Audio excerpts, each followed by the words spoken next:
The battle had been fierce, and the human crew had barely survived. Smoke still lingered in the air, and pieces of broken ships floated around them in space. The crew of the Starship Horizon was exhausted, their uniforms dirty and torn.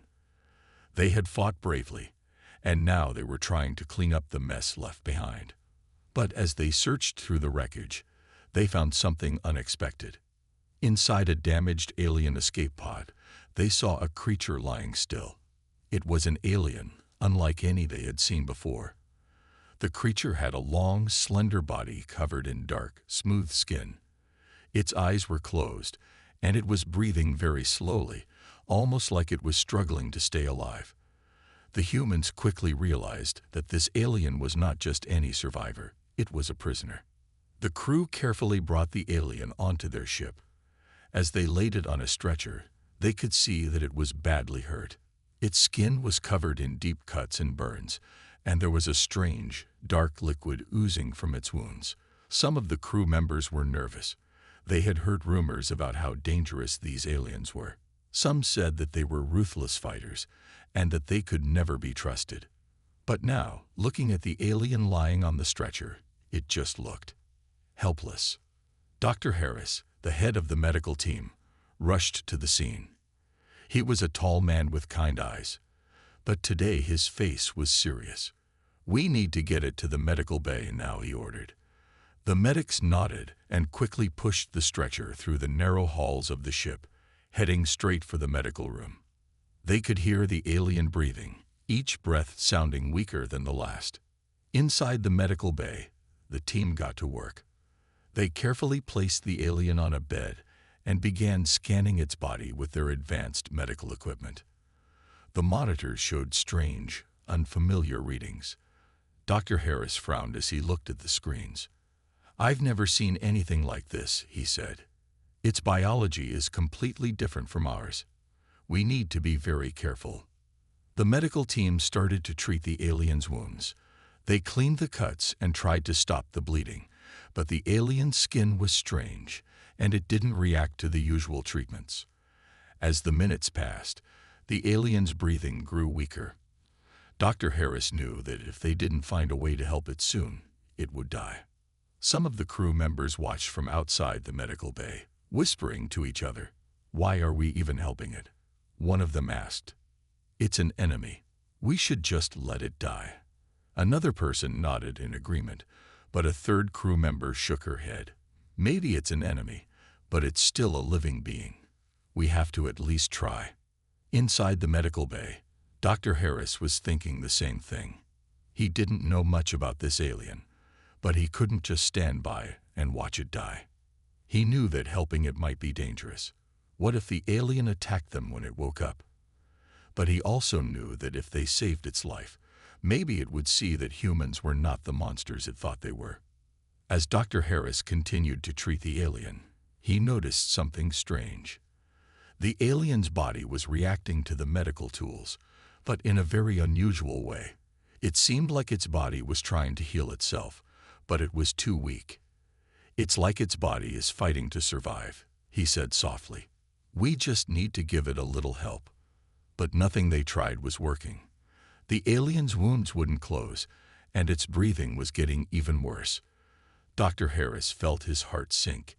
He was running out of options, and he could see that the alien didn't have much time left. The other medics looked at him, waiting for his orders, but he didn't know what to say. He had never felt so helpless before. Then, an idea came to him. It was risky, and it might not work, but it was the only thing left to try.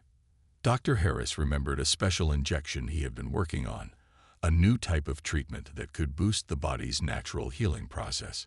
It was still experimental, and he had only tested it a few times, but it might be the alien's only chance. He hesitated for a moment. What if the injection made things worse? What if it caused more harm than good? But then he looked at the alien again, lying there so still, and he knew he had to try. "Prepare the injection," he said to the medics. "We don't have time to waste." The medics quickly brought over a small vial filled with a glowing blue liquid. Dr. Harris took the vial in his hand and carefully injected it into the alien's arm. For a moment, nothing happened. The room was silent, and everyone was holding their breath, waiting to see if it would work. Then the alien's breathing changed. It was still weak, but it seemed a little stronger, a little steadier.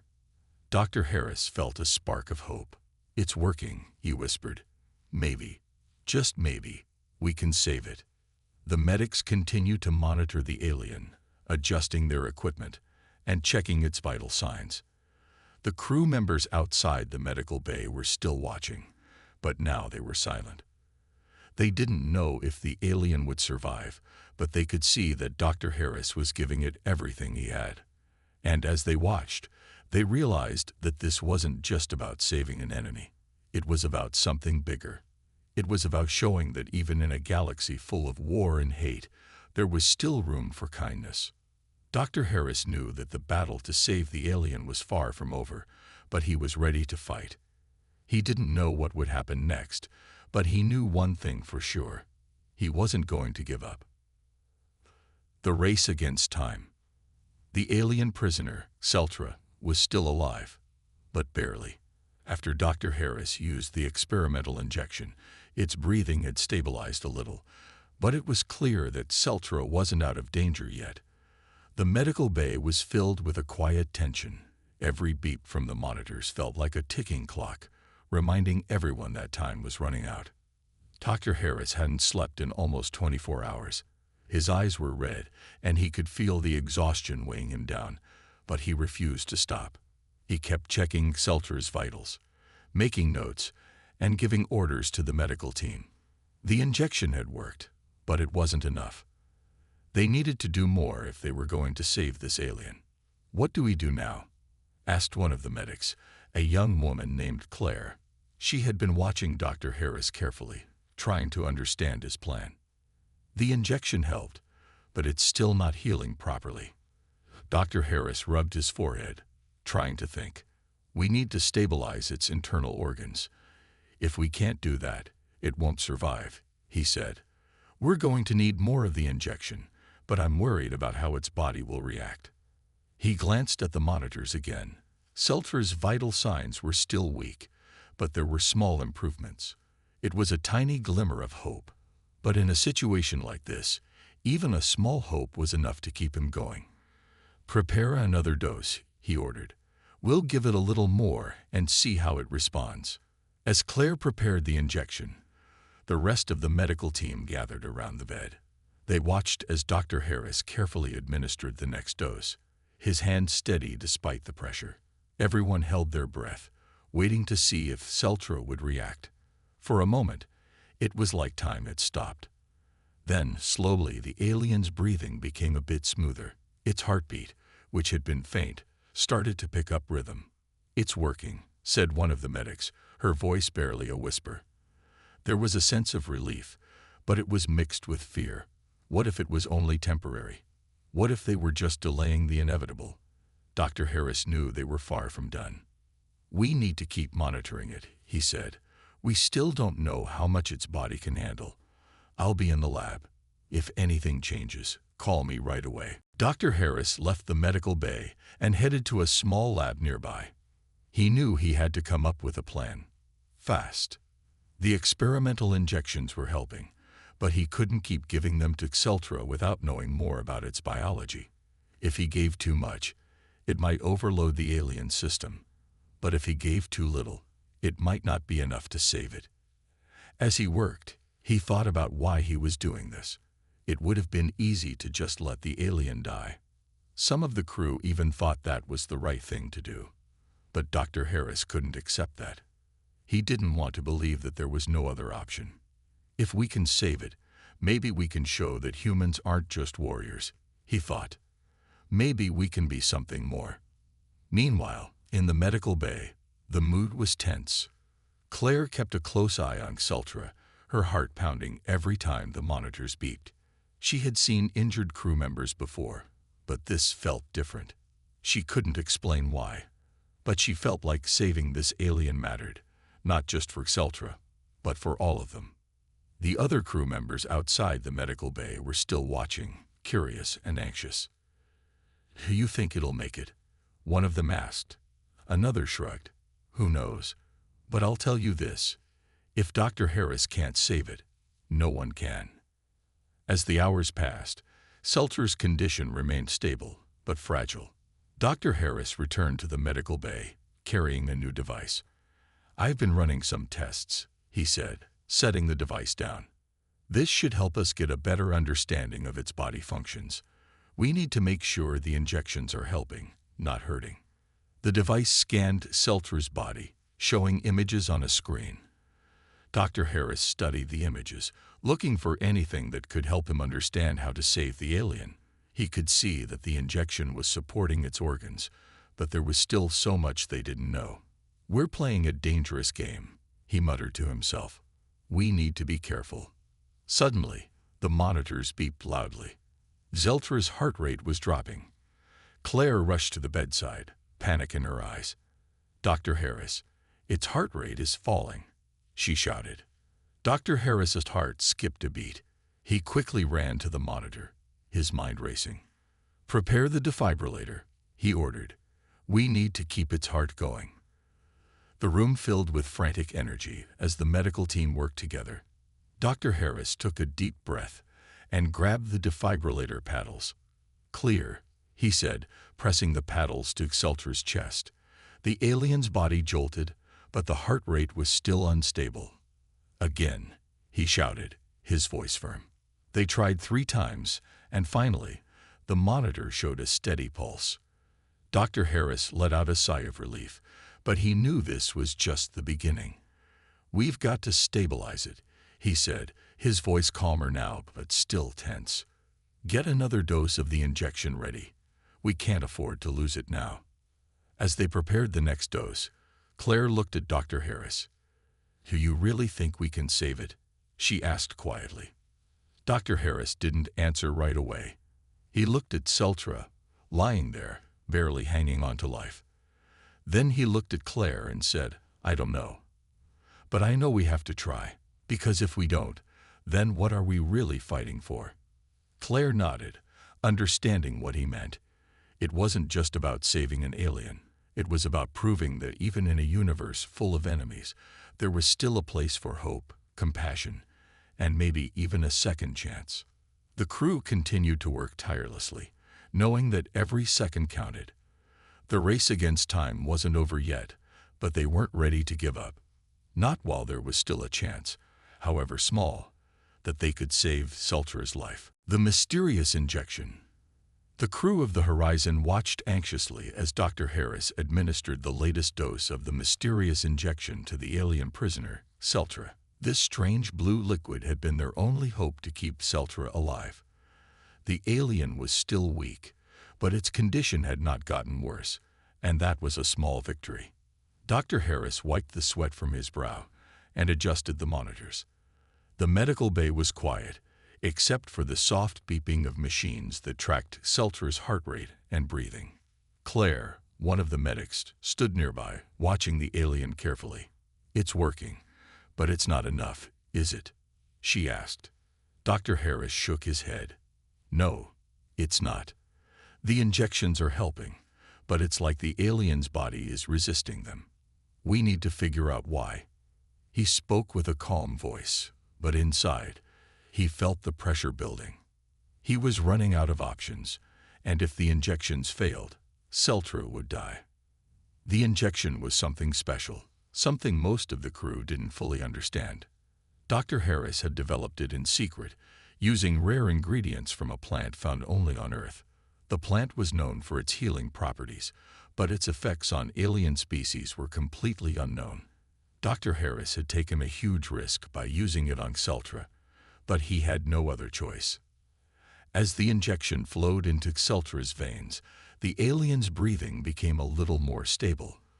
Claire noticed the change and looked at Dr. Harris with a hopeful smile. "It's working," she said. "Maybe this will be enough." But Dr. Harris didn't smile back. He knew that the injection was helping, but he also knew that it wasn't curing the root of the problem. "It's not a permanent solution," he said. "The injection boosts the body's healing, but it doesn't fix the damage. We need to find a way to help Seltra's body heal on its own. As the hours passed, the crew continued to monitor Seltra's condition. The alien was still unconscious, but its vital signs were steady. Some of the crew members began to relax, thinking that maybe, just maybe, they had done enough to save it. But Dr. Harris couldn't relax. He knew that the injections were temporary. If they stopped, Seltra would start to decline again. One of the other doctors, a man named Dr. Jensen, approached Dr. Harris. "You've been using this injection for hours now," he said. "What is it, exactly? And why do you have so much of it?" Dr. Harris hesitated before answering. He had kept the details of the injection a secret, partly because he wasn't sure how the crew would react. "It's an experimental treatment," he said. "I developed it using a plant extract from Earth. The plant has strong healing properties, but it's still in the testing phase." Dr. Jensen raised an eyebrow. "And you decided to test it on an alien?" he asked. "That's risky, don't you think?" "I didn't have a choice," Dr. Harris said firmly. "Seltra was dying, and nothing else was working. I had to try something." Dr. Jensen nodded slowly. "I understand. But you should be careful. If something goes wrong, it could make things worse." As Dr. Harris continued his work, he couldn't stop thinking about the injection. It was powerful, but it was also unpredictable. He had only tested it on a few human patients before, and even then, the results were mixed. But he had no other options. He had to keep trying, even if it meant taking risks. Meanwhile, rumors began to spread through the ship. Some crew members had seen the glowing blue liquid and wondered what it was. They whispered to each other, asking questions that no one could answer. "What is Dr. Harris doing in there?" one of them asked. "I heard he's using some kind of secret drug. Do you think it's safe?" Others were more suspicious. "Why are we even trying to save that alien?" Someone said, "It's a prisoner. We should focus on our own people." Despite the rumors, Dr. Harris remained focused. He spent hours in the medical bay, studying Seltra's condition and adjusting the doses of the injection. He could see that it was helping, but he needed more information. He needed to understand how Seltra's body worked so that he could create a treatment that would truly heal it, not just keep it alive. He decided to run a series of scans to learn more about Seltra's biology. As the machines hummed and beeped, Dr. Harris watched the data appear on the screen. The results were complicated, but he could see patterns starting to form. "It's like its cells are fighting the treatment," he said to Claire. "The injection helps for a while, but then its body tries to push it out. We need to find a way to make the healing process smoother." Claire looked at the screen, trying to understand. "How do we do that?" she asked. "I'm not sure yet," Dr. Harris admitted, "but I have a few ideas. I just need more time." But time was the one thing they didn't have. Seltra's condition was stable, but it was fragile. If the injections stopped working, the alien would quickly start to fade. Dr. Harris knew he had to act fast, but he also knew that rushing could lead to mistakes. As he worked, he thought about why this was so important. He thought about all the wars, all the battles, and how everyone seemed to be fighting all the time. Saving Seltra wouldn't end the war, but maybe it could be a small step towards something better. Maybe if they showed that they could help even an enemy, it would change the way people thought about each other. He looked at Seltra, lying on the bed, breathing softly. "We're not giving up on you," he said quietly. "We're going to find a way to make this work."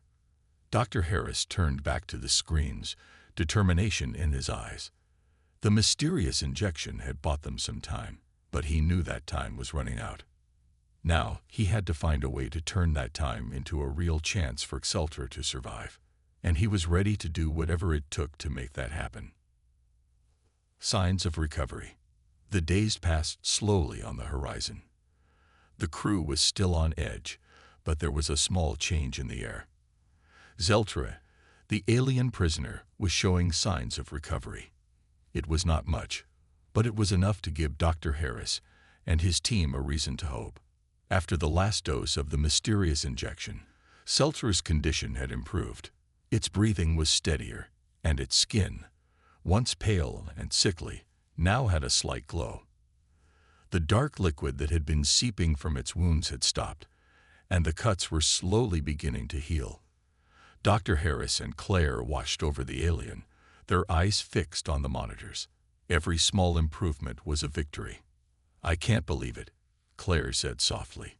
"It's actually getting better." Dr. Harris nodded, but he did not allow himself to relax. "Yes, but we're not out of the woods yet," he said. "Its body is still weak, and there's no guarantee that the injections will keep working. We need to stay alert." Even though he was cautious, Dr. Harris couldn't deny the small sense of relief he felt. The injections were risky, but they had given Seltra a fighting chance. Now, all he could do was hope that the alien's body would continue to heal. As the medical team kept a close watch, the rest of the crew was starting to notice the change too. They had heard the rumors about the strange blue injection, and some of them were still unsure about what Dr. Harris was doing. But when they saw Seltra's wounds closing and its breathing returning to normal, they realized that maybe, just maybe, the doctor's plan was working.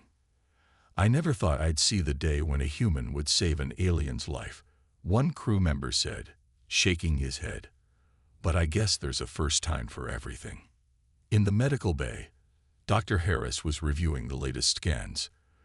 The results showed that Seltra's cells were starting to heal on their own, without fighting the injection. "It's like its body is finally accepting the treatment," he said to Claire. "This is a good sign. If this continues, we might actually be able to save it." Claire smiled. She had been working alongside Dr. Harris, and she knew how much effort he had put into this. "You did it, Dr. Harris," she said. "You found a way to help it." But Dr. Harris shook his head. "Not yet," he said. "We've only managed to keep it stable. We still have a long way to go." As the day went on, more signs of recovery began to appear. Seltra's breathing became stronger, and it even moved a little, twitching its fingers. It was still unconscious, but these small movements were a sign that it was starting to regain strength. Dr. Harris checked the monitors again and saw that Seltra's heart rate was more regular. He allowed himself a small smile. For the first time in days, things were looking up. But the mood on the ship was still mixed. Some crew members were happy to see the alien recovering, but others were still suspicious. "Why are we helping it?" one of them asked. "What if it wakes up and attacks us?" Another crew member shrugged. "I don't know," he said, "but I trust Dr. Harris. If he thinks this is the right thing to do, then I'm with him." Meanwhile, Dr. Harris was focused on preparing for what might come next. He knew that if Seltra woke up, it might not be friendly. After all, it was a prisoner captured during a battle. He had no idea how it would react to being on a human ship, surrounded by strangers. But he had made his choice. He was going to see this through, no matter what happened. As the evening approached, Claire noticed something new. Seltra's eyes, which had been closed for days, were starting to flicker. "Dr. Harris, look," she said, pointing. "It's waking up." Dr. Harris quickly moved closer to the bed, his heart beating fast. He had been waiting for this moment. But now that it was happening, he wasn't sure what to expect. Slowly, Seltra's eyes opened, revealing deep, dark pupils that glowed slightly in the dim light. It blinked a few times, as if trying to understand where it was. The medical team stood still, watching carefully. Dr. Harris took a step forward, holding up his hands to show that he meant no harm. "Can you hear me?" he asked gently. "You're safe. You're on our ship, the Horizon. We found you after the battle, and we've been taking care of you." For a moment, Seltra did not respond.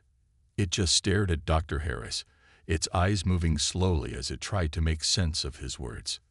Then it spoke, but its voice was weak and strange, like a whisper carried on the wind.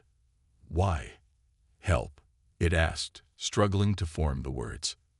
Dr. Harris felt a chill run down his spine. This was the first time he had heard Seltzer speak, and the question caught him off guard. He took a deep breath and answered, "Because you were hurt, and we didn't want to let you die. We believe that everyone deserves a chance, even if they're different from us." Seltzer's eyes narrowed, as if it was trying to understand. "Enemy," it whispered. "I am enemy." Dr. Harris shook his head. "Not here. Right now, you're just a patient. We're not here to fight. We're here to help." Seltzer closed its eyes again, but this time it seemed more relaxed. Its breathing was still shallow, but steady. Claire looked at Dr. Harris, her eyes wide with surprise. "I can't believe it spoke," she said. "Do you think it understands?" "I hope so," Dr. Harris replied. "But we have to be careful. It's still weak, and we don't know how much it remembers about what happened." As Seltzer drifted back into a light sleep, Dr. Harris felt a small flicker of hope. The alien was recovering, slowly but surely. But he knew that this was just the beginning. There were still so many questions, so many things they didn't understand. And there was no guarantee that Seltzer would stay peaceful once it was fully awake. But for now, he was glad. Glad that they had saved a life, and glad that, even for a moment, they had found a way to connect across the vast divide between species. It wasn't much, but it was a start. And sometimes, a start was all you needed. Growing suspicion. The horizon had been buzzing with whispers ever since Steltra, the alien prisoner, began to show signs of recovery. At first, there was hope. The crew had seen how Dr. Harris's mysterious injections were helping, and some even felt proud that their ship was doing something good. But as Seltzer's condition improved, so did the doubts and suspicions. In the dimly lit cafeteria, a group of crew members gathered around a table, their voices low. "I don't like this," said one, a tall man named Reed. "We're putting our lives at risk to save an enemy. What if it turns on us the moment it's strong enough?" "I heard it spoke to Dr. Harris," said another, a woman named Jenna. "It said it knows it's our enemy. Why are we even helping it? This doesn't make any sense." Reed nodded, his eyes narrowing. "Exactly. We should be questioning Dr. Harris about those injections.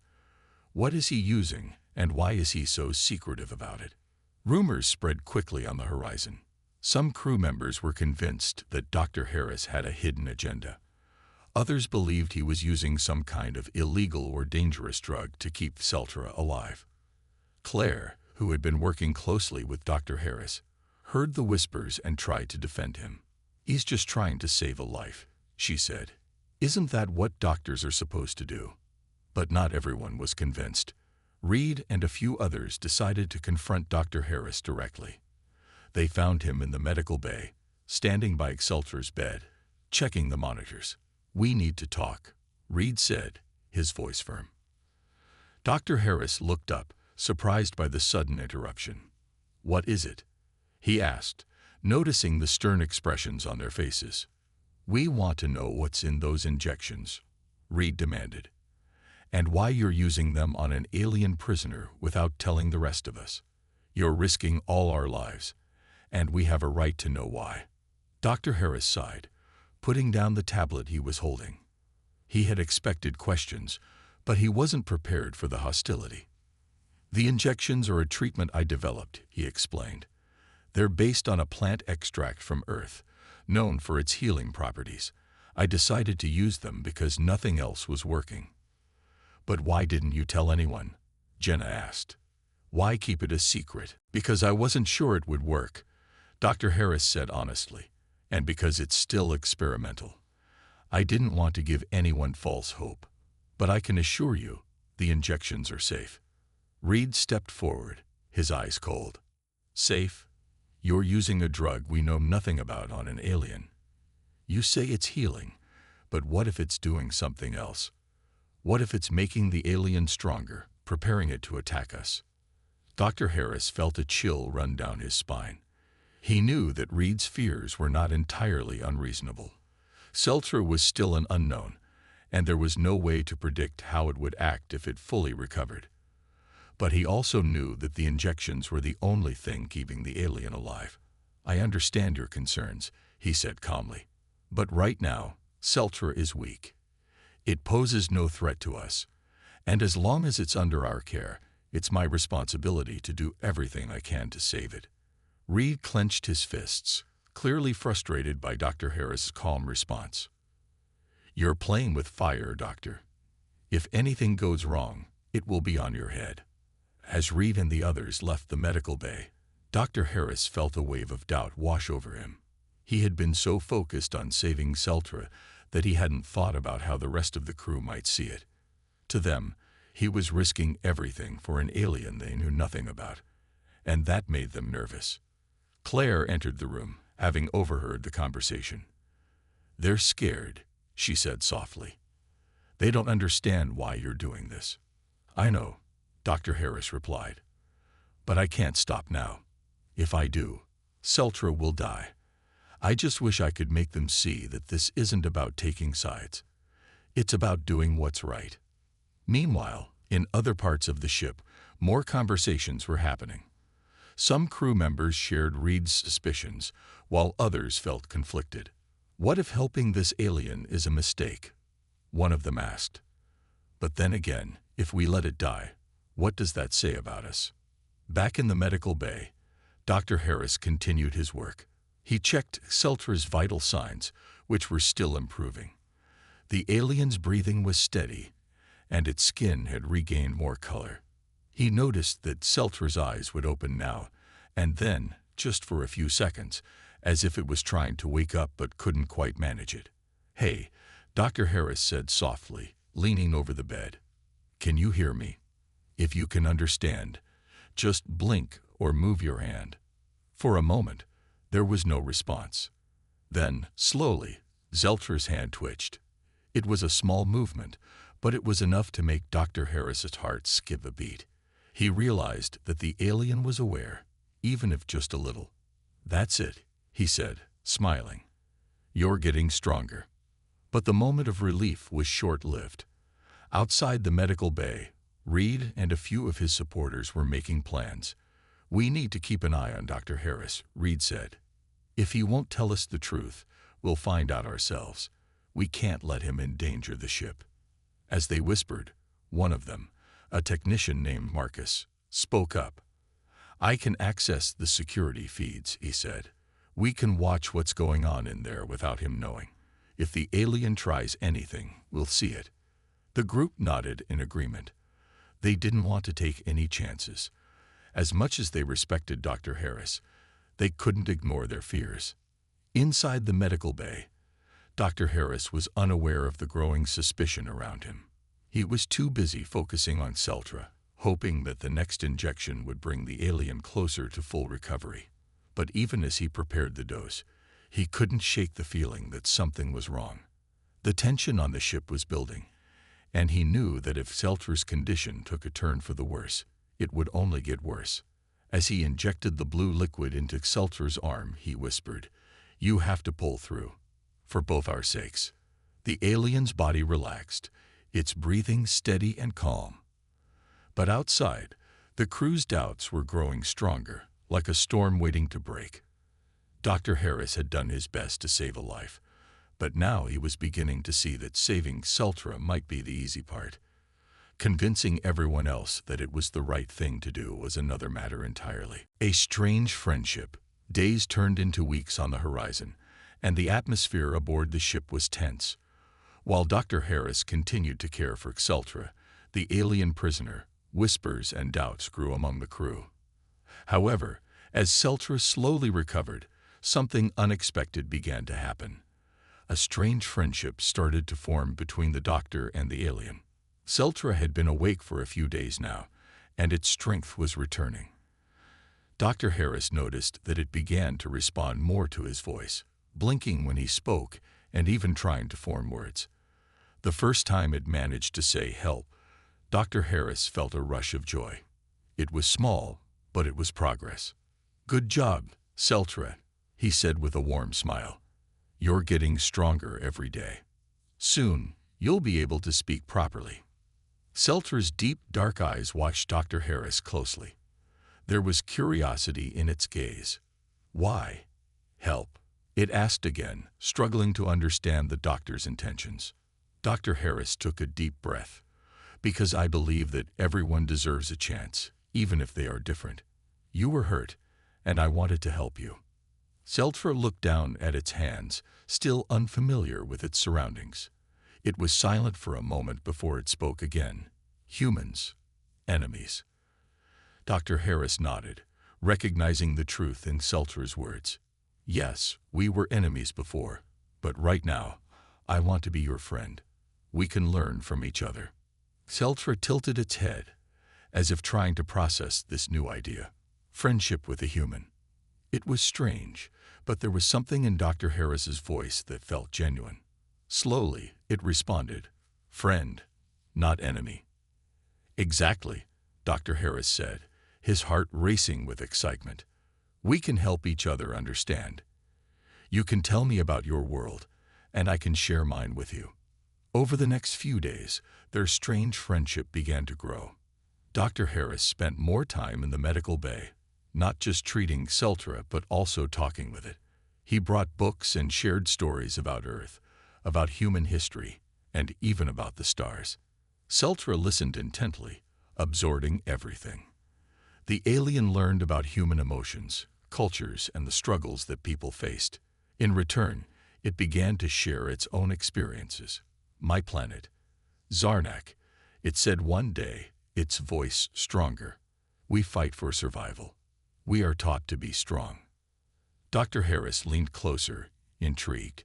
What do you mean? What do you fight against?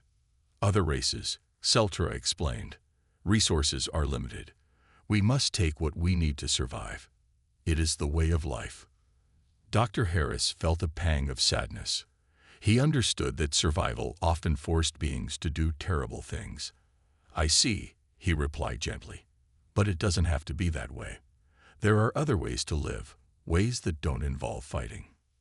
Zeltra's eyes widened, a flicker of hope shining within them. You believe that. You believe peace is possible. I do, Dr. Harris answered firmly. If we can understand each other, we can build a better future, not just for us, but for all beings. As their conversations deepened, Dr. Harris noticed changes in Seltra. The alien skin, once a dull gray, was now vibrant and full of life. It started to smile, a slow but genuine expression that lit up its face. This was something Dr. Harris had never thought possible. One day, Claire entered the medical bay to find Dr. Harris laughing. What's going on? She asked, surprised. Seltra just told me a joke, Dr. Harris said, grinning. It's learning humor. Seltra looked at Claire, a small, proud smile on its face. Jokes, important? It asked. Claire chuckled, her heart warming at the sight. Yes, jokes are important. They bring people closer together. You're doing great, Seltra. As days turned into weeks, Seltra's recovery continued. It no longer looked like a prisoner, it looked like a friend. Dr. Harris made sure to include Seltra in conversations with the crew. Everyone, I want you to meet Seltra, he announced one day. It has a lot to teach us. Some crew members were still wary. Reed, still suspicious, crossed his arms. How do we know it's not faking? How do we know it won't turn on us? Dr. Harris understood the concern but felt that it was important to give Seltra a chance. We have to trust it, he said. Seltra has shown us nothing but kindness. It's been through a lot, just like we have. Maybe it's time we learn to see beyond our differences. Seltra looked around, sensing the tension. I'd want peace, it said, its voice steady. I want to learn from you, to understand. Slowly, the crew began to warm up to Seltra. They saw how much effort it was putting into communication, how it was trying to understand human culture. One by one, they began to speak to it, sharing stories and laughter. As the days passed, the bond between Dr. Harris and Seltra grew stronger. They worked together, combining their knowledge to find new treatments that could help Seltra adapt to life on the ship. Seltra began to help with simple tasks, learning how to use medical equipment and even assisting Dr. Harris in treating minor injuries among the crew. One evening, after a long day of learning, Dr. Harris and Seltra sat together in the medical bay. The lights were dim, and a calm quiet filled the air. "Thank you," Seltra said suddenly, its voice soft. "You have changed my life." Dr. Harris smiled, feeling the warmth in his heart. "You've changed mine too. You've shown me that friendship can be found in the most unexpected places." As they sat in companionable silence, Dr. Harris realized that he had not only saved Seltra's life, he had also found an unexpected friend in the process. They were different, yes, but they were connected in ways they were just beginning to understand. Outside, the stars twinkled brightly, a reminder of the vast universe that lay beyond them. In that moment, Dr. Harris felt a sense of hope. Perhaps this friendship was the first step toward bridging the gap between their worlds. But in the shadows, doubt still lingered among the crew. The question remained, could they trust Seltra completely? As the horizon sailed through the stars, the friendship between Doctor and alien grew. But the challenge of acceptance remained just beyond the horizon. A new hope for peace. The horizon drifted silently through the vastness of space, its crew facing a choice that could change everything. As Seltra's recovery continued, a sense of hope began to spread among the crew. Many had come to accept the alien as one of their own, but deep down, the fear of the unknown still lingered. Dr. Harris felt the weight of this fear as he stood in the medical bay, preparing for a meeting with the crew. He knew they needed to address their concerns about Seltra. They had to talk about what it meant to trust an alien, especially one they had once considered an enemy. "Everyone," Dr. Harris began, looking around the room filled with crew members. "Thank you for coming. I know that having Seltra on board has created a lot of questions. I want us to talk openly about it." Reed crossed his arms, still skeptical. "We're not sure we can trust it, Doctor. What if it turns on us?" "I understand your fears," Dr. Harris replied. "But I want you to hear what Seltra has to say. It has proven itself to be more than just an enemy. Let's give it a chance to share its story." Seltra stood next to Dr. Harris, its tall frame imposing yet oddly comforting. The alien looked at the crew, its dark eyes shining with determination. "I want to explain," it said slowly. "I am not your enemy. I want to learn." The room fell silent as the crew listened, some with doubt, others with curiosity. Seltra took a deep breath and continued, "My people have fought for survival. We were taught to be strong and distrustful, but I see now that there is more to life than conflict." Claire stepped forward, encouraged by Seltra's honesty. "We've all made mistakes. Humans have hurt each other too. But we have to find a way to move forward together." Reed raised an eyebrow, still hesitant. "What does that mean for us? What if you want revenge for what we did to your people?" Seltra shook its head. "No revenge. I want understanding. You helped me when I was weak. That means something. We can be allies, not enemies." Slowly, the crew began to relax. They could see the sincerity in Seltra's eyes.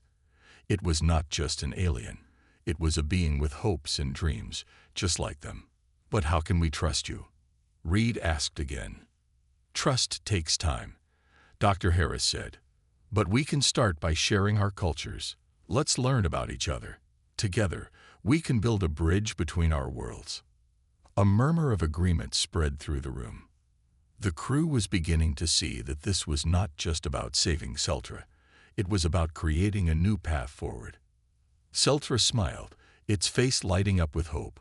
"I can teach you about Zarnak. We have much to share. Our music, our stories, our way of life." "I'd like to learn," Claire said eagerly. "Maybe we can have a cultural exchange.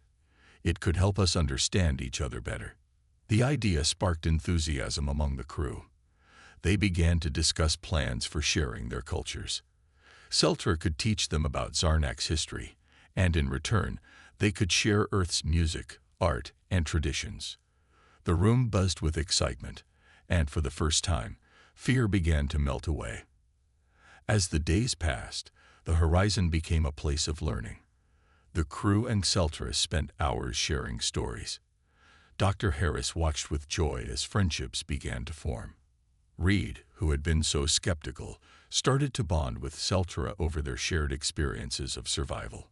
One evening, Celtra played a traditional Zarnak instrument, a long flute-like object made from a strange metal. The sounds it produced were hauntingly beautiful, filling the medical bay with a melody that transcended words. The crew listened in awe, captivated by the music. After the performance, Reed approached Celtra, his expression softening. "I never knew your culture could be so beautiful," he admitted. "Maybe we've judged too quickly." Celtra smiled back, a sense of camaraderie growing between them. "And I have learned that not all humans are the same. You have shown kindness, and I appreciate that." Dr. Harris felt a swell of pride as he watched the two interact. He realized that they were not just saving Celtra. They were healing old wounds. With every story shared, they were building a future filled with understanding and respect. As the weeks went on, the horizon transformed. It was no longer just a ship. It had become a home for friendship. The crew worked together to prepare for their next mission, not as separate beings, but as a united front. They were ready to face whatever challenges lay ahead. One day, while they were on the bridge, Claire turned to Dr. Harris. "Do you think we can really create peace between our worlds?" she asked, her voice filled with hope. "I believe we can," he replied confidently. "We have taken the first steps together. It won't be easy, but with understanding, we can overcome anything." As the ship continued its journey through the stars, Dr. Harris looked at Celtra, who was now fully integrated into their crew. The alien had become an important part of their lives. It was not just an ally, but a friend. Together, they shared dreams of peace and cooperation. Suddenly, the communication system beeped. An urgent message flashed across the screen. It was a distress signal from a nearby planet, and the crew could see the situation was dire. "We need to respond," Dr. Harris said, "but we have to be cautious. We don't know what we'll face." Celtra stepped forward, determination in its eyes. "Let me help. I know my people. I can negotiate if we encounter them." The crew looked at each other, a mix of anxiety and hope. This was their chance to test their new friendship in a real-world situation. "Together," Reed said, "we can show that peace is possible." With their hearts united, the crew of the Horizon set their course for the unknown. They were ready to face the challenges ahead, not just as humans and an alien, but as friends working toward a common goal. As they sailed through the stars, Dr. Harris felt a sense of hope unlike any he had ever known. They were not just navigating the universe, they were paving the way for a new future, a future where understanding and peace could thrive.